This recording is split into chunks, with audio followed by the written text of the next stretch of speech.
Hey guys, in this video we're going to discuss the use of systematic desensitization to treat a noise phobia.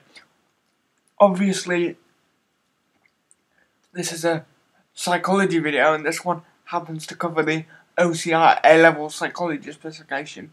I've strayed away from doing ones that cover the A-level specification for a bit to go off on some different directions, and that's going to continue, but obviously I need to do the A-level ones as well, because that's what we're going to get examined on. So if you're using this video to revise, this is going to be one you're going to want to use to revise. I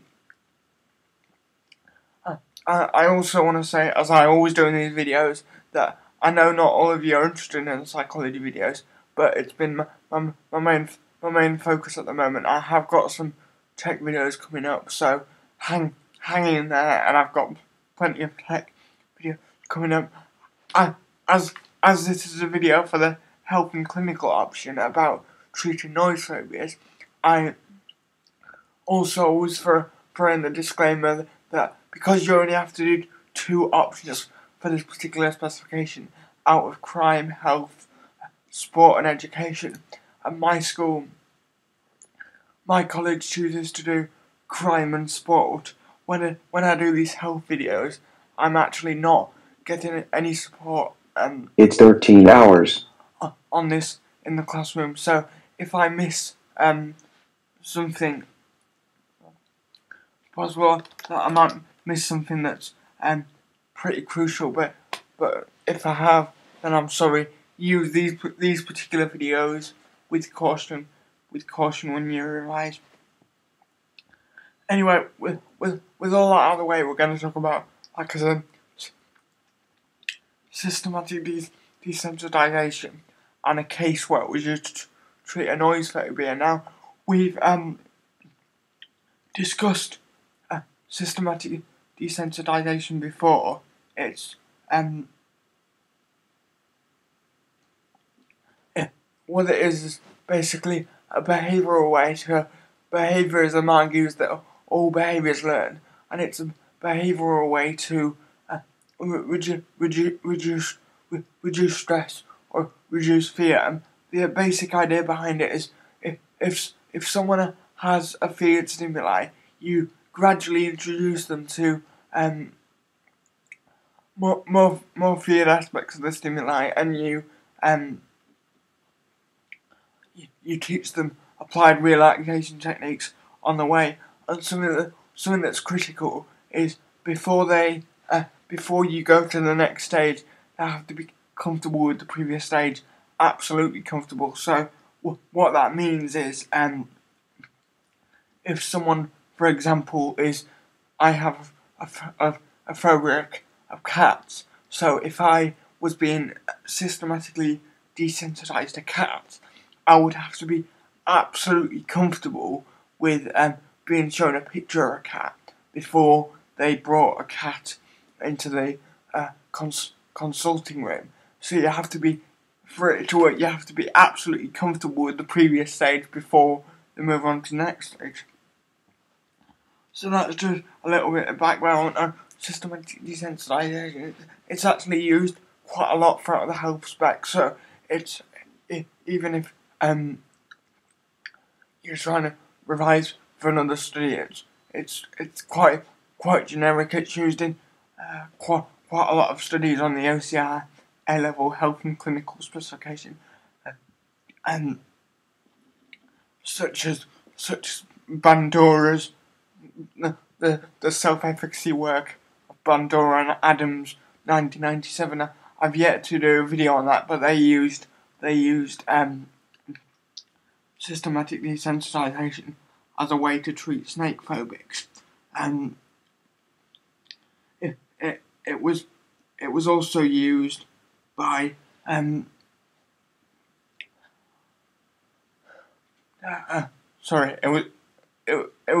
was also used by Mischenbaum 1985 as a control or an alternative group to the stress inoculation therapy group, which is basically a variant of CBT that was being used as experimental condition. But anyway, with all that out of the way, let's talk about this using systematic desensitization to treat a noise phobia. So the study you need for this is McGrath 1990, and what they did was use systematic desensitization to treat a noise phobia in a 9-year-old girl. And as you'll see when we go through the method, there's a lot of concessions and sort of taking account of individual differences and sort of compensating for the fact she was 9. So it was a case study method with a lot of data being collected on a single individual. They wanted to obviously treat her noise phobia using systematic desensitization. So what was she scared of? She was scared of sudden balloons popping, party poppers, and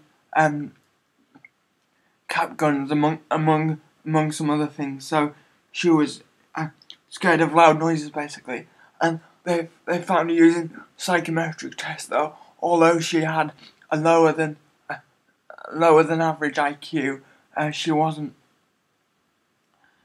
depressed or anything like that. So therefore, her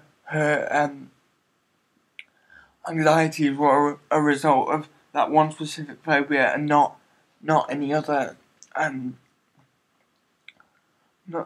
not any other pre-existing health problem. So the systematic desensitization was done over a period of 10 sessions, and after the first session, her parents, it was explained what would happen, and it was explained to her what would happen, and her parents gave consent. So in terms of ethics, we're all fine there so far.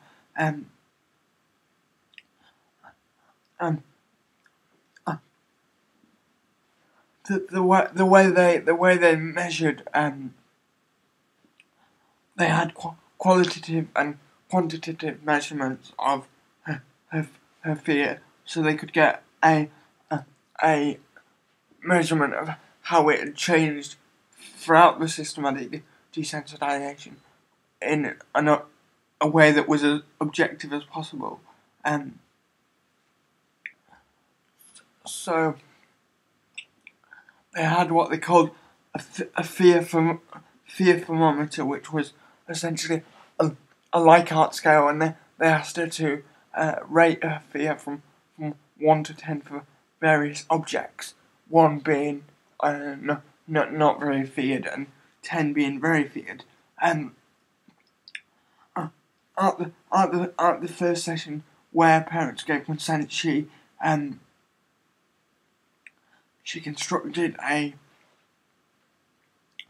hierarchy of fear noises. So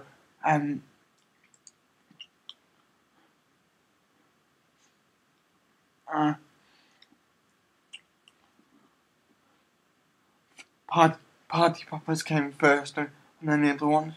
And she was then on the next session. They started to teach her applied relaxation techniques, because that's also a component of systematic desensitization. And when the feared noises happened, she was taught to control her breathing, and also to imagine happy situations, namely her lying on her bed playing with her toys. And at the end of the session, at the end of the 10 sessions though, she no longer needed to imagine playing with her toys. So we can already see that it worked, at least on a certain level. But now let's talk about the quantitative data as to whether it worked or not, because that's usually most objective thing there. I just want to mention right in the middle here, I normally do it at the end, but just right in the middle, there was, we've got some evaluation problems here. For one thing, obviously, throughout the systematic desensitization, particularly at the start, she's going to be scared of what's happening, and all her parents have given consent. She hasn't, so might be some ethics issue there.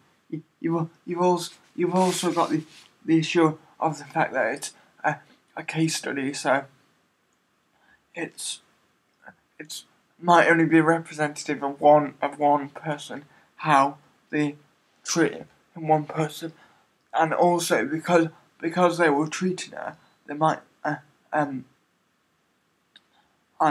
they might they might want to show that they treated her well.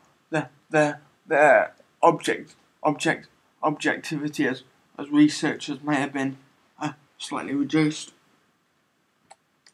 But so let's talk about the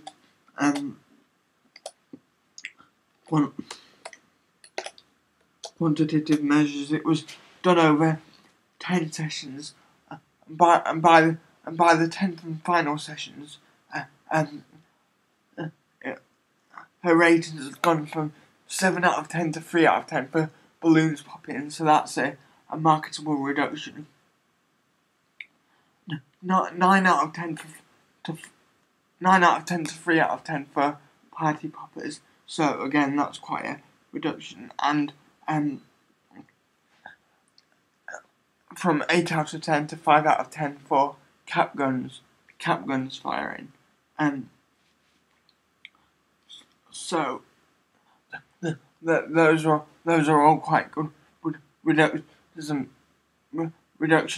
There may have been some social desirability when she was used on those measures. If she sort of knew what they expected her to think, but I don't think that'd be so much of a problem in a 9-year-old girl as it might be in an adult participant, but definitely something to keep in mind. But we've got 9 out of 10 to 3 out of 10 for party poppers, 8 out of 10 to 5 out of 10 for cap guns, and 7 out of 10 to 3 out of 10 for balloons popping. So her fear was reduced on all measures by the end of the systematic desensitization.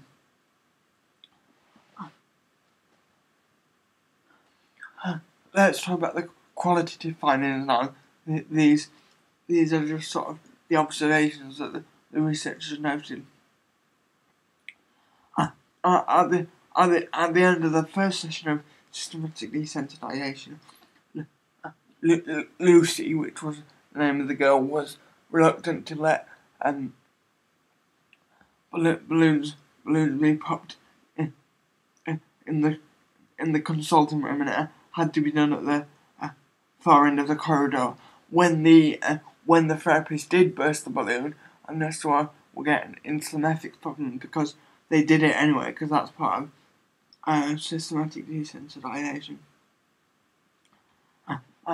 When the therapist did burst the balloon down the corridor from the room that Lucy was in, she cried and had to be taken away, but was encouraged to breathe heavily and relax. So there's some of the help of the systematic desensitization. By the end of the fourth session, Lucy was able to signal a balloon to be burst 10 metres away with only mild anxiety. So in the 2 sessions between the first and the fourth, even on the qualitative measures, we're seeing some improvement. She could have it burst 10 metres away, as opposed to she struggled to have it done down the corridor at the end of the first session. In the 5th session, Lucy was able to pop balloons herself. So now we're getting a really functional sort of improvement. On the next 3 sessions, we've not talked about this yet, but remember I said she was scared of cap guns, party poppers, and balloons. On the over the next 3 sessions, so from session 5 to session 8, she was able to pull a party popper, thus invoking the noise if the therapist held it. By the 10th and final session, she was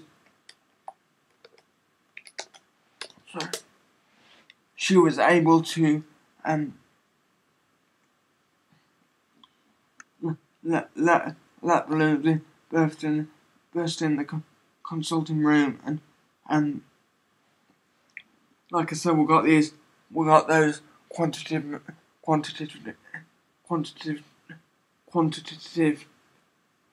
it's difficult to say, quantitative measures that we've discussed before. On the fear thermometer, 7 out of 10 to 3 out of 10 for balloons, 9 out of 10 to 3 out of 10 for party poppers, and from 8 out of 10 to 5 out of 10 for the cap gun. And so what did they conclude from this? Obviously, it's worked quite well, but they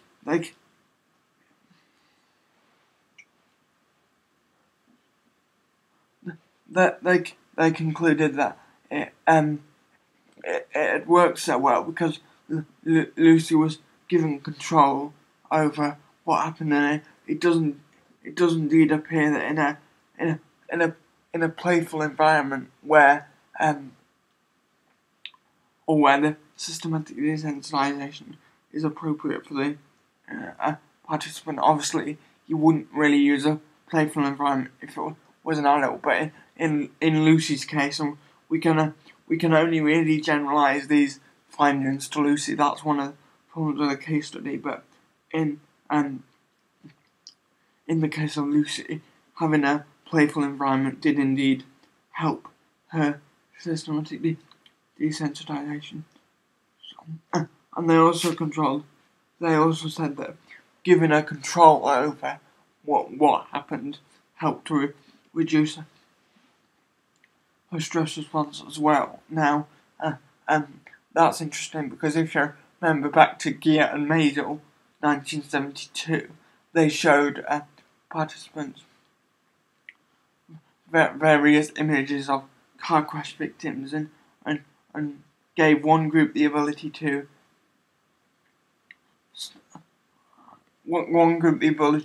stop the stressful stimuli, one group the ability to not know when it was going to happen but not be able to do anything about it, and the other group knew they would see some images but didn't know when it was going to happen. So we here yet again with system desensitization that giving someone control over stressors does actually help to reduce it. Okay, so let's talk about some evaluation issues now.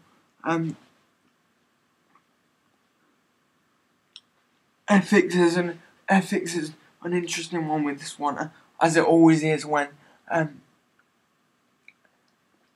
any researchers try to treat a patient and document it in a case study. Obviously, you can say it was ethical because it did indeed treat Lucy, or at least appeared to treat Lucy. It did help her, and her parents gave consent and knew what was going on. But it doesn't necessarily say that Lucy gave consent. Obviously, there's some problems with children whether children can give their true consent or not, but it doesn't say whether Lucy was asked. She was also put in situations that the therapist knew she would find stressful, So just some ethics considerations that are on either side. You've also got the problem of lack of sample representativity. You don't know if from this study if systematic desensitization works in adults or just children. And here they only use it to treat noise phobia. So you've got some systematic. You've got some generalizability problems there. You might also argue that because this study uses a behavioural approach, i.e., you can learn not to be scared. It doesn't. It's a bit reductionistic. Doesn't really take into account psychodynamic factors. You're unconscious. It's really just sort of you follow this course and then you'll feel better. It's also, and this is just another one I've just thought of, it's a very useful piece of research because obviously if we know we can treat noise phobias in young children by using systematic desensitization, then that's helpful. It's a piece of research that based on the findings of it we can action and actually do something. So in terms of usefulness, it's very high.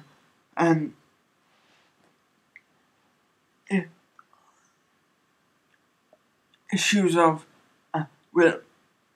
reliability.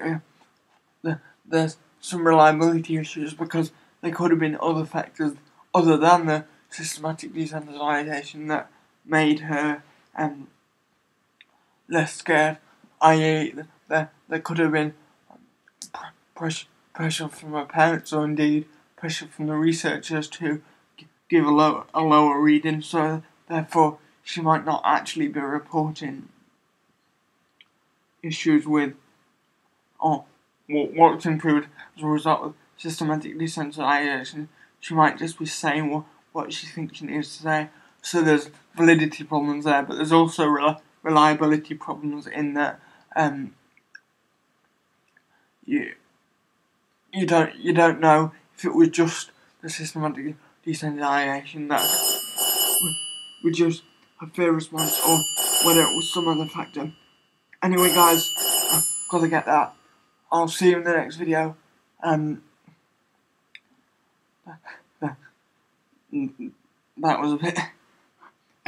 Anyway guys, see you in the next video. Thanks for watching this video, and if you want to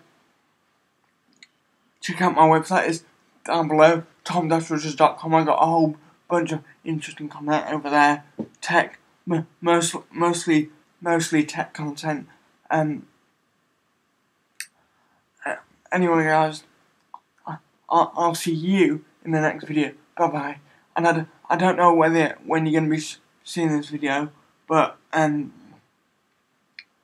got some more tech videos coming up in the future. Anyway guys, thanks for watching once again. Be sure to visit my website, leave your comments down below, and I'll see you in the next one. That was McGrath 1990 treatment of a noise phobia using systematic desensitization in a 9-year-old girl called Lucy. Anyway guys, see you next time. Bye bye.